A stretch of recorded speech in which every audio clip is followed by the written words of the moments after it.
everyone. So as you know, we have finished the topic graphical representation of motion. तो motion को graphs के through represent करने का जो मेथड था दैट वी हैव स्टडीड, और अब आपको स्टडी करना है उस पर बेस्ड न्यूमेरिकल्स, और जो लास्ट टॉपिक रह गया था relative velocity that. Okay, so now कुछ चीज़ें जो ग्राफिकल रिप्रेजेंटेशन में एक्सप्लेन हो गई थी और कुछ चीज़ें जो रिक्वायर्ड है न्यूमेरिकल्स को करने के लिए. तो ग्राफिकल रिप्रेजेंटेशन ऑफ मोशन, तो इसमें कुछ चीज़ें मैं एक्सप्लेन कर दे रही हूँ, और वो क्या है कि सबसे पहले आपने डिस्प्लेसमेंट टाइम, वेलोसिटी टाइम और एक्सेलरेशन टाइम ग्राफ्स को स्टडी किया था. तो जो डिस्प्लेसमेंट टाइम ग्राफ है उस ग्राफ का जो स्लोप होता है दिस, ये शो करता है वेलोसिटी को, क्योंकि वेलोसिटी का रिलेशन अगर आप यहाँ से ज्वाइन कर देते हैं इन पॉइंट्स को, तो वेलोसिटी का जो रिलेशन आपको मिलता है ये जो ये कहलाता है this is the area under displacement time graph. और ये जो पॉइंट्स हम यहाँ पर लगाते हैं तो स्लोप को फाइंड करने के लिए जो हम फॉर्मूला लगाएंगे, तो इसके अकॉर्डिंग जो यहाँ पर राइट एंगल ट्राइंगल बनेगा उसमें आप जो रिलेशन लगाएंगे तो वो जो है दिस अपॉन दिस, तो इसका मतलब डिस्प्लेसमेंट अपॉन टाइम. तो ये वेलोसिटी को रिप्रेजेंट करेगा. तो एक चीज आपको एक पॉइंट यहाँ याद रखना है कि स्लोप ऑफ एसटी ग्राफ, जो डिस्प्लेसमेंट टाइम ग्राफ का स्लोप होता है वो क्या रिप्रेजेंट करता है, वेलोसिटी. इसमें बस एक ही चीज याद रखनी है. दूसरा पॉइंट आपको याद रखना है कि जो स्लोप होता है वेलोसिटी टाइम ग्राफ का, अगर आप बात करें वीटी ग्राफ की, ओके, वीटी ग्राफ, तो वीटी ग्राफ में इसी टाइप का अगर ग्राफ बनाए, ये वी एक्सिस है और ये टाइम एक्सिस है, तो ये जो स्लोप होगा वीटी ग्राफ का वो रिप्रेजेंट करेगा acceleration. Slope of VT graph क्या रिप्रेजेंट करेगा, एक्सेलरेशन. ओके, दूसरी बात, अगर आपका वीटी ग्राफ इस तरीके का बना है लाइक दिस, तो वीटी ग्राफ के अंदर जो एरिया आता है, या फिर अगर वीटी ग्राफ मान लीजिए आपका इस तरीके का बना है यूनिफॉर्म वेलोसिटी वाला, तो आपने इन पॉइंट्स को ज्वाइन कर दिया इस तरीके से, ठीक है. तो मान लीजिए ये वाला टाइम t1 है, ये वाला टाइम t2 है, और यहाँ पर वेलोसिटी है v. तो इसके अंदर जो एरिया आ रहा है अगर आप फाइंड करें तो area under VT graph, VT graph के अंदर जो एरिया आता है उस एरिया को यहाँ आप देखें तो एरिया ऑफ रेक्टेंगल है, तो यहाँ एरिया ऑफ रेक्टेंगल की वैल्यूज लगाएंगे. तो ये वाली जो साइड है 0 से लेकर v, ये है v, और ये वाली जो साइड है उसको आप लिख देंगे t2 माइनस t1. तो t2 माइनस t1 का मतलब ये वाला जो टाइम है ये बचेगा, इसको लेट कर लिया t है. तो हमने देखा कि एरिया अंडर वीटी ग्राफ जो है वो क्या शो करता है, डिस्प्लेसमेंट. तो यहाँ दो तीन चीजें याद रखनी है आपको. पहला तो ये है कि जो एसटी ग्राफ होता है, डिस्प्लेसमेंट टाइम ग्राफ, उसमें स्लोप जो होता है ग्राफ का वो रिप्रेजेंट करता है वेलोसिटी को. इसी तरह से जो आपका वीटी ग्राफ होता है वो भी बहुत इंपॉर्टेंट है, और वीटी ग्राफ का जो स्लोप है वो रिप्रेजेंट करता है एक्सेलरेशन. ओके, उसके अलावा जो एरिया अंडर वीटी ग्राफ होता है, वीटी ग्राफ के अंदर जो एरिया आ रहा है वो रिप्रेजेंट करता है डिस्प्लेसमेंट को. तो क्योंकि न्यूमेरिकल्स में इन सारी चीज़ों का यूज होगा, और जो आपका एक्सेलरेशन टाइम ग्राफ है उस ग्राफ में कोई भी ऐसी चीज़ नहीं है जिसको कोई पर्टिकुलर किसी चीज़ को रिप्रेजेंट करे, किसी क्वांटिटी को रिप्रेजेंट करे. तो बस आपको एसटी ग्राफ और वीटी ग्राफ को ही स्टडी करना है. तो इन पॉइंट्स को याद रखिएगा. Then I am going to start the first numerical. Okay, फिर आपका एक लास्ट टॉपिक बस रह जाता है. तो हियर द न्यूमेरिकल और एग्जाम्पल इज गिवन. तो again like the previous turn, जो आपका इसमें अगर ऐसा होता है कि न्यूमेरिकल कराया जा रहा है तो उसकी जो इमेज है that will be sent on the group, और आपको यहाँ से सॉल्यूशन नोट करना है. तो लुक एट दिस क्वेश्चन, मैं बोल दे रही हूँ, क्वेश्चन दे रखा है speed time graph. of a particle moving along a fixed direction is shown in figure. तो जो आपको गिवन है वो स्पीड टाइम ग्राफ है. दिस इज स्पीड एक्सिस और ये है टाइम एक्सिस. तो स्पीड टाइम ग्राफ जो है वो यहाँ गिवन है और जो नंबर्स दे रखे हैं दिस वन इज 0. यहाँ पे जो स्पीड है वो 12 है और स्पीड कौन सी यूनिट में है? मीटर पर सेकेंड में. टाइम कौन सी यूनिट में है? सेकेंड में है. और these पॉइंट्स ये 5 है, ये 10 है, इतने पॉइंट्स यहाँ दे रखे हैं और ग्राफ का जो शेप है that is like this. Graph इस तरीके का बनाया गया है. ठीक है, तो इसका मतलब ये जो पीक है इस पे स्पीड है 12 मीटर पर सेकेंड. यहाँ पर पीक पर जो टाइम आ रहा है वो 5 सेकेंड है, यहाँ पर जो टाइम है वो 10 सेकेंड है. ये डेटा गिवन है. अब इसमें आपको फाइंड क्या करना है तो उसके लिए लिखा है सबसे पहला पॉइंट फाइंड करना है आपको distance travelled by the particle. Distance find करनी है और डिस्टेंस फाइंड करनी है 0 से 10 सेकेंड के बीच में. 0 to 10 सेकेंड. तो डिस्टेंस या डिस्प्लेसमेंट कैसे शो होगा? जो स्पीड टाइम ग्राफ है उसके अंदर जो एरिया आ रहा है वही होगा डिस्टेंस. तो स्पीड टाइम देखना है कितने से कितने टाइम के बीच में. ये 0 सेकेंड है, ये 10 सेकेंड, यानी कि पूरा जो यहाँ से यहाँ तक का एरिया होगा तो इस एरिया में कौन सा शेप बन रहा है? ट्रायंगल का. तो सबसे पहला पॉइंट डिस्टेंस फाइंड करने के लिए आप पुट करेंगे ये एरिया ऑफ ट्रायंगल. ठीक है, उसका फॉर्मूला लगा देंगे, सॉल्व हो जाएगा. सेकेंड पॉइंट, ये सारे पॉइंट्स में नोट कर दे रही हूँ जो भी यहाँ फाइंड करना है. सेकेंड पॉइंट लिखा है average speed. Average speed between this interval. तो यही सेम इंटरवल है, इसमें आपको क्या फाइंड करना है? एवरेज स्पीड कितनी होगी. तो एवरेज स्पीड का formula total distance upon total time होता है. तो यहाँ टोटल डिस्टेंस का आंसर ऊपर वाले से आ जाएगा फर्स्ट पार्ट से और टोटल टाइम जो है वो 10 सेकेंड है. थर्ड पार्ट और नोट कर देते हैं. थर्ड में दे रखा है time when the speed was minimum. Minimum speed कौन से टाइम पे है? तो मिनिमम स्पीड की वैल्यू एक तो 12 है और एक 0 है. तो स्पीड की मिनिमम वैल्यू सबसे कम स्पीड कौन से टाइम इंटरवल पे रही? तो आप देख रहे हैं कि स्पीड 0 कहाँ हो जा रही. तो एक तो 0 स्पीड जो है वो 0 सेकेंड पे है और दूसरी स्पीड 0 जो है वो 10 सेकेंड पे है.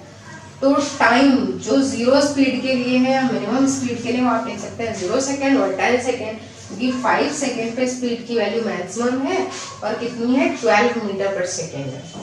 इसके बाद एक और पार्ट इसमें दे रखा है 4 the time when speed was maximum. तो स्पीड मैक्सिमम कौन से टाइम पर?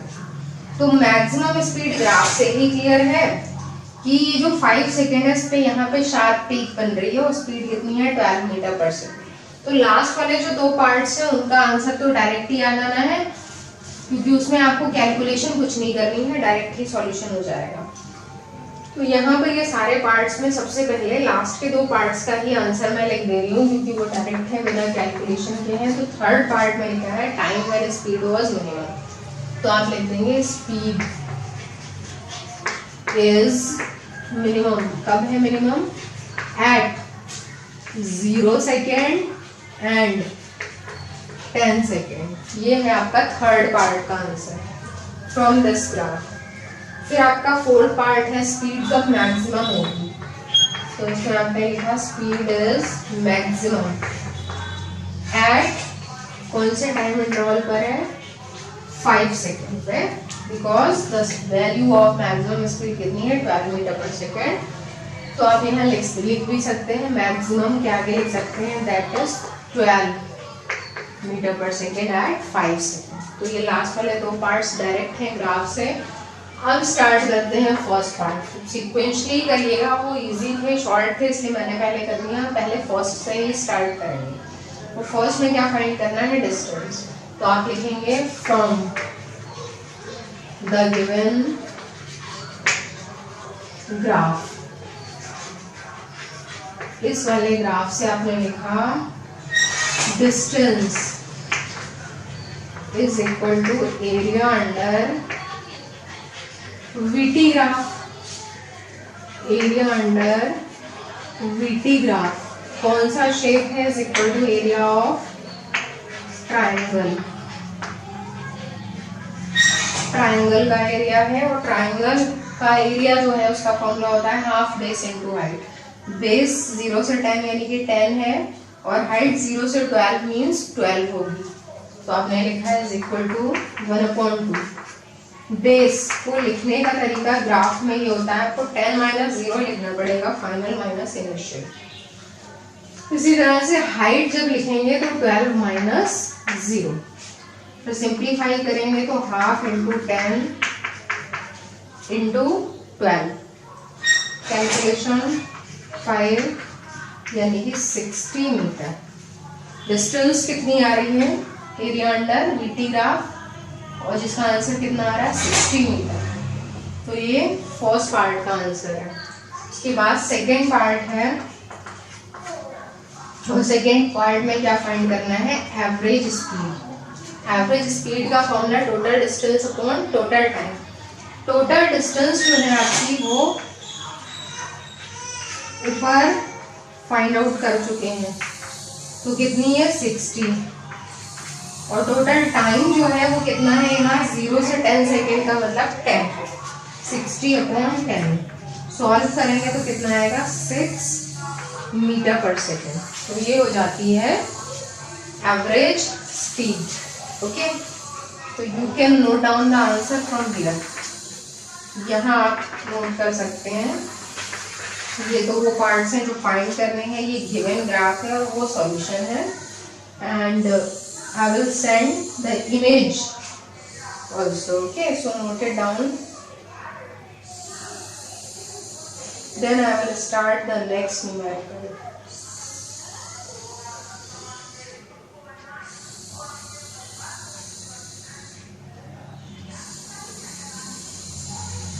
Okay, then in the next question, what is given, you have to note it down. So I am going to erase it now.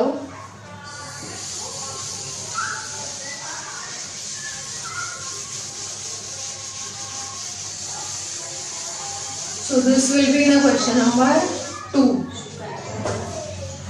Graph वाले question में आपका second question है और ये सारे आपको नोटबुक में नोट करने हैं। So in the second question what is given there, लिखा है a body starting from rest। तो नोट कर लेते हैं जो डेटा गिवन है। स्टार्टिंग फ्रॉम रेस्ट दे रखा है, यानी कि use you accelerates uniformly along a straight line at the rate of 10 metre पर सेकेंड स्क्वायर। तो एक्सेलरेशन दे रखा है 10 मीटर पर सेकेंड स्क्वायर फॉर 5 सेकेंड्स। कितने टाइम के लिए एक्सेलरेट करती है, 5 सेकेंड के लिए एक्सेलरेट करती है। आगे दे रखा है it moves for 2 second with uniform velocity of 50 metre पर सेकेंड। उसके आगे का डेटा है ये जो 2 सेकेंड है, 5 सेकेंड के बाद के 2 सेकेंड को मूव करती है यूनिफॉर्म वेलोसिटी से, और यूनिफॉर्म वेलोसिटी कितनी है 50 मीटर पर सेकेंड, 50 मीटर पर सेकेंड। ओके, उसके आगे दे रखा है देन इट रिटार्ड्स यूनिफॉर्मली, उसके बाद इसका रिटार्डेशन होता है एंड कम्स टू रेस्ट। तो बाद में इसकी फाइनल वेलोसिटी 0 हो जाती है, रेस्ट पे आ जाती है। और कितना टाइम लेती है रेस्ट तक आने में, तो अब की बार में ये टाइम ले रही है 3 सेकेंड, 3 सेकेंड। तो ये पूरा डेटा गिवन है, एक्चुअली इसमें ग्राफ नहीं गिवन है, इसमें ग्राफ आपको प्लॉट करना है।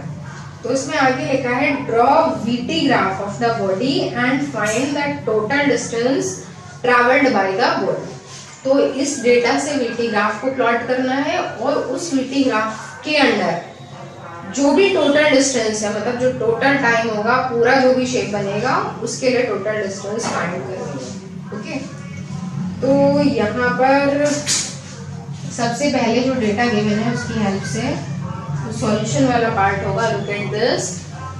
तो क्योंकि हमें बनाना है VT ग्राफ, तो हमने टाइम देखिए, टाइम काफी ज्यादा, क्योंकि टाइम की एक्सेस का आइडिया इस बात से लग रहा है this is the axis of V और V दे रखी है मीटर पर सेकेंड में, this is the axis of T और टाइम है सेकेंड में। V तो एक ही है, पहले 0 से स्टार्ट हुआ 50 पे जा रहा है और V का कोई रिकॉर्ड नहीं, 0 से स्टार्ट हुआ था 0 पे एंड होगा और 50 जो है वो मैक्सिमम वेलोसिटी है। तो इसका मतलब वेलोसिटी में तो आपको दो ही पॉइंट्स लगाने हैं, एक 0 और एक 50। ओके, अब बात करेंगे टाइम की। तो टाइम में लिखा है कि टाइम भी 0 से स्टार्ट हुआ होगा। पहले वाले में 5 सेकेंड तक टाइम जाता है, तो यानी कि 1 2 3 4 5 तक तो आपको मार्क लगाने हैं टाइम के। उसके आगे बताया 5 के आगे 2 सेकेंड और इंक्रीज होंगे, तो यानी कि 6 7। फिर कहा है उसके आगे 3 सेकेंड और टाइम इंक्रीज होता है, तो इसका मतलब 8 9 10। तो ये पूरा डेटा इसमें गिवन था कि कितना टाइम टोटल लगेगा। तो टोटल टाइम लग रहा है इस पूरी जर्नी में 10 सेकेंड। जितना दे रखा था उसके अकॉर्डिंग हम इंक्रीज करते गए। वेलोसिटी में एक ही पॉइंट है, उसको हमने एज इट इज लिख दिया। अब क्या होता है कि इसमें लिखा है कि सबसे पहले बॉडी ने रेस्ट से स्टार्ट किया यहाँ से, और एक्सेलरेशन इतना था, टाइम 5 सेकेंड के लिए एक्सेलरेट कर रही है, और 5 सेकेंड तक जब वो एक्सेलरेट कर देती है तो उसकी कोई पर्टिकुलर वेलोसिटी होगी। कितनी वेलोसिटी होगी तो दूसरी बार में लिखा है दूसरे राउंड में वो 2 सेकेंड चलती है 50 मीटर पर सेकेंड से, यानी कि जब वो एक्सेलरेट कर रही होगी तो 0 से कहां तक एक्सेलरेट करती है 50 तक। कितने टाइम में करती है तो टाइम 5 सेकेंड है, तो ये 5 सेकेंड हमने यहाँ पर मार्क किया, और ये वेलोसिटी है 50 सेकेंड। तो इसका मतलब बॉडी जो है वो सबसे पहली बार एक्सेलरेट करेगी तो इस डायरेक्शन में जाएगी। ये स्ट्रेट लाइन है जो आप बनाते हैं इंक्लाइन टू टाइम एक्सेस, उसी तरीके की स्ट्रेट लाइन ये बनाई। एक्सेलरेट करा, कहाँ तक करा 50 मीटर पर सेकेंड तक करा है। इतने टाइम के लिए करा है 5 सेकेंड। फिर कहा गया कि जब वो 50 मीटर पर सेकेंड पे पहुंच जाती है तब वो 2 सेकेंड तक यूनिफॉर्म वेलोसिटी से चलेगी। तो इसके बाद के 2 सेकेंड और आ जाते हैं, इसको मैंने यहाँ पे मार्क कर दिया। तो इसके बाद के 2 सेकेंड ये आते हैं, और इतने 2 सेकेंड में क्या करती है यूनिफॉर्म वेलोसिटी से चलेगी, यानी कि उसकी वेलोसिटी चेंज नहीं होगी, तो जितनी थी उतनी ही रहेगी। तो एक पार्ट तो ग्राफ का ये था जिसमें एक्सेलरेट करा था, दूसरा पार्ट ग्राफ का ये है जिसमें कि यूनिफॉर्म वेलोसिटी से चली 2 सेकेंड के लिए। उसके बाद तीसरा पार्ट यहाँ से स्टार्ट होता है कि अब की बात फिर से वो रिटार्ड कर रही है, उसकी फिर से वेलोसिटी डिक्रीज हो रही है। कितनी हो जा रही है डिक्रीज होकर 0। कितना टाइम लगता है इस प्रोसेस में 3 सेकेंड। तो रिटार्डेशन करेगी तो ग्राफ का शेप ऐसा आएगा, बाद के 3 सेकेंड के लिए तो 1 2 3, तो इस तरीके का शेप बनेगा बाद। तो पूरा जो शेप ऑफ द ग्राफ है it will be like this. इस तरीके का ग्राफ आपका बनना है, पहले एक्सेलरेशन, फिर यूनिफॉर्म वेलोसिटी और फिर रिटार्डेशन। टोटल टाइम जितना दे रखा है दैट इज शोन हियर। तो एक तो पार्ट आपका ये था कि आपको ग्राफ प्लॉट करना था, दूसरा पार्ट आपको क्या करना है कि इसमें टोटल डिस्टेंस भी फाइंड करनी है सेम ग्राफ से आपको। तो इन दिस ग्राफ अब आपको क्या करना है, डिस्टेंस फाइंड करने के लिए फॉर्मूला पुट करना है एरिया का। तो इन अबव ग्राफ, इस ग्राफ में आपने जब डिस्टेंस फाइंड की तो हो जाएगा एरिया अंडर वीटी ग्राफ। तो ये जो एरिया अंडर वीटी ग्राफ है कौन सा शेप बन रहा है, तो यहाँ शेप बन रहा है ट्रेपेजियम का। ये पैरेलल साइड्स हो गई और ये हो गई हाइट। ओके, तो फॉर्मूला जब लगाएंगे तो ये क्या है एरिया ऑफ ट्रेपेजियम, और एरिया ऑफ ट्रेपेजियम का formula half sum of parallel sides. तो एक पैरेलल साइड तो ये वाली है, तो ये डिस्टेंस कितनी है 7 फाइनल और 5 इनिशियल, तो 7 - 5 2 प्लस दूसरी वाली डिस्टेंस ये है तो इसको लिखेंगे 10 - 0 यानी कि 10। ये हो गया sum of parallel sides into height लिखना है, हाइट ये है।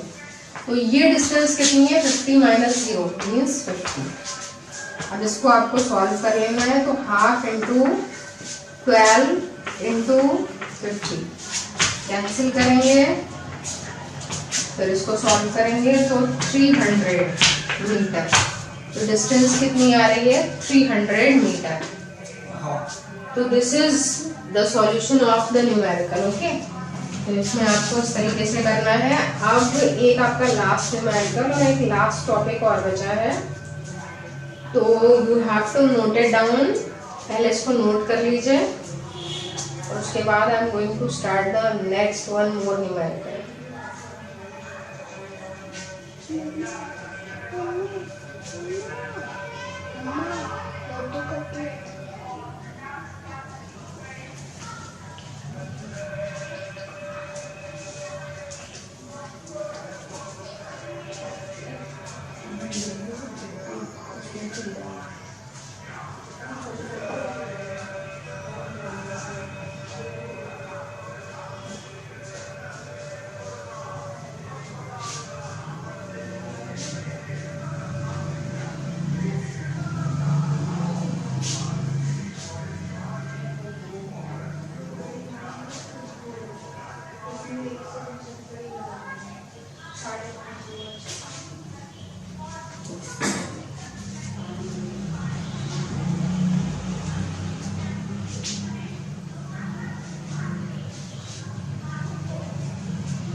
So class, now I'm going to start the next numerical from here. Next numerical में जो ग्राफ है that is given और सॉल्व करना है आपको, उसमें कुछ क्वांटिटीज फाइंड करनी है। तो सबसे पहले जो क्वेश्चन है that is what, a train moves from one station to another in 2 hours time. Its speed time graph during the motion is shown. तो सबसे पहले स्पीड टाइम ग्राफ ही मैं यहाँ पर ड्रॉ कर दे रही हूँ। तो दिस इज स्पीड एक्सिस और स्पीड जो है वो किलोमीटर पर आवर में यहाँ गिवन है और टाइम जो है वो आवर्स में दे रखा है। और जो मार्क यहाँ लगे हैं यहाँ पर 0.50, उसके जस्ट बाद में 0.75, उसके बाद में 1 और 1 के बाद में फिर आता है 2.00 और यहाँ पर 20 and 50। ग्राफ का जो शेप है that is like this, 0.50 and 0.75 and acceleration up to this। उसके बाद में 0.75 and 1। So at 1 it is up to 50 and it is like this। Points भी लिखेंगे O, A, B, C and from C it is coming to this time। This point is D। So it is given there in the graph। 0 से time है 0.50, फिर 0.75, फिर 1.00, then 2.00। Speed वाली axis में 20 kilometre per hour और 50 kilometre per hour, इतना ही है। तो इसमें सबसे पहले तो लिखा है first point, determine the maximum acceleration during the journey. तो मैक्सिमम एक्सेलरेशन जर्नी में कहाँ हो रहा है ये क्लियर है, क्योंकि किस वाले पॉइंट पे है उसके लिए एक्सेलरेशन के लिए 2 चीजें दे रखी है। आपको पता है स्पीड टाइम ग्राफ का जो स्लोप होता है वो एक्सेलरेशन रिप्रेजेंट करता है। स्लोप 2 जगह बन रहा है, तो O से A तक में बन रहा है, दूसरा B से C तक बन रहा है, और तीसरा जो स्लोप है वो रिटार्डेशन का है। और यहाँ पूछा गया है एक्सेलरेशन, CD वाला पार्ट काउंट ही नहीं होना है। तो OA की वैल्यू ज्यादा है या BC की वैल्यू ज्यादा है, उसके लिए बेटर होगा कि हम चेक करके देख लेते हैं। अगर हम OA वाले स्लोप में एक्सेलरेशन फाइंड करते हैं तो एक्सेलरेशन का फॉर्मूला हो जाएगा स्पीड अपॉन टाइम।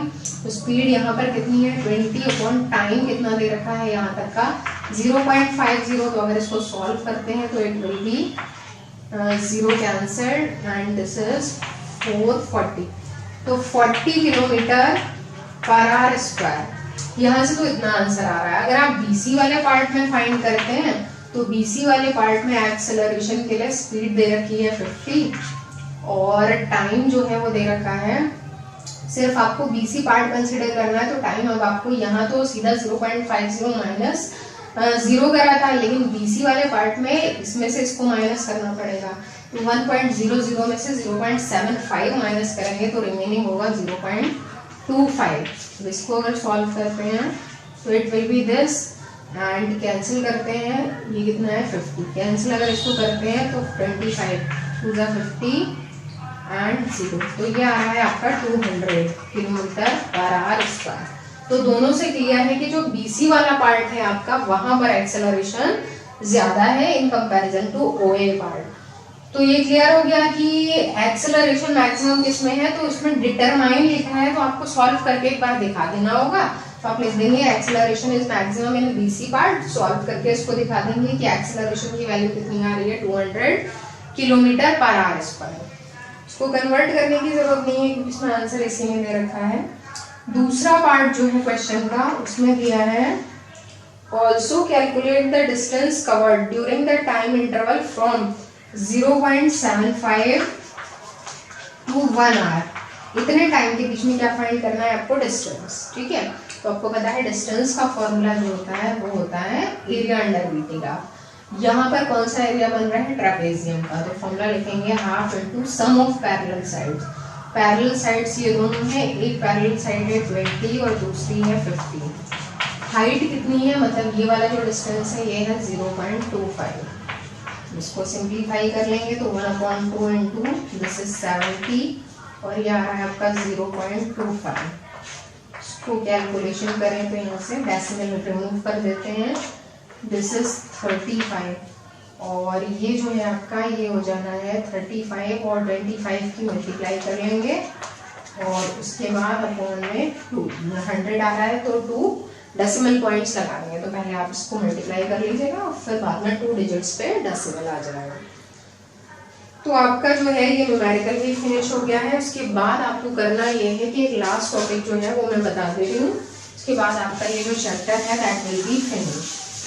तो लास्ट टॉपिक जो है आपका वो है रिलेटिव वेलोसिटी। तो topics name you will write, first of all note down this. तो टॉपिक है आपका रिलेटिव वेलोसिटी। ओके, तो रिलेटिव वेलोसिटी का मतलब होता है कि जब हम वेलोसिटी दो ऑब्जेक्ट्स की रिलेट कर देते हैं, तो जैसे एक कार इतनी वेलोसिटी से इस डायरेक्शन में जा रही है, दूसरी कार इस डायरेक्शन में जा रही है, अगर आपको इनकी रिलेटिव वेलोसिटी फाइंड करनी है तो किसको किससे कंपेयर कर रहे हैं। अगर आपने लिखा velocity of A with respect to B तो ऑर्डर रहेगा ये, और फॉर्मूला हमेशा बन जाता है जिस ऑर्डर में लिखा है उसी ऑर्डर में माइनस कर देंगे, V A minus V B. इसी तरह से अगर आपको फाइंड करनी होती है relative velocity of B with respect to A तो आप लिख देंगे V B minus V A. तो एक्चुअली इसके लिए वैसे एक फॉर्मूला होता है रिलेटिव वेलोसिटी का, ए बी हो या बी ए हो। फॉर्मूला ये था under root V A square plus V B square minus 2 V A V B cos theta. लेकिन इसका डेरिवेशन आपके सिलेबस में नहीं है, तो आपको डायरेक्ट जो है वो ये याद रखना है। ये क्यों याद रखना है, ये पर्टिकुलर केस ये वाला होना चाहिए कि दोनों राइट साइड में जा रहे हैं, तब आप जो भी पहले लिखा है उससे बाद में लिखो माइनस कर देंगे, क्योंकि यहाँ पे एंगल पर डिपेंड करता है कॉस थीटा। तो थीटा की वैल्यू अगर 0 है इसका मतलब दोनों सेम डायरेक्शन में है, पैरेलल है, तो cos 0 जो है वो 1 हो जाएगा। रिलेशन क्या बचेगा, V A square plus V B square minus 2 V A V B, और ये कौन सी आइडेंटिटी हो जाएगी आपकी, V A minus V B whole square. और इसको ओपन करेंगे तो V A minus V B. तो यहाँ से आपका ये फॉर्मूला आया है। तो दोनों अगर सेम डायरेक्शन में जा रहे हैं, इसको भी जिससे कंपेयर करना है तो आप ऐसे लिख देंगे। अब इसके न्यूमेरिकल्स बचते हैं, वो न्यूमेरिकल्स नेक्स्ट टाइम पे डिस्कस हो जाएंगे। You have to note it down.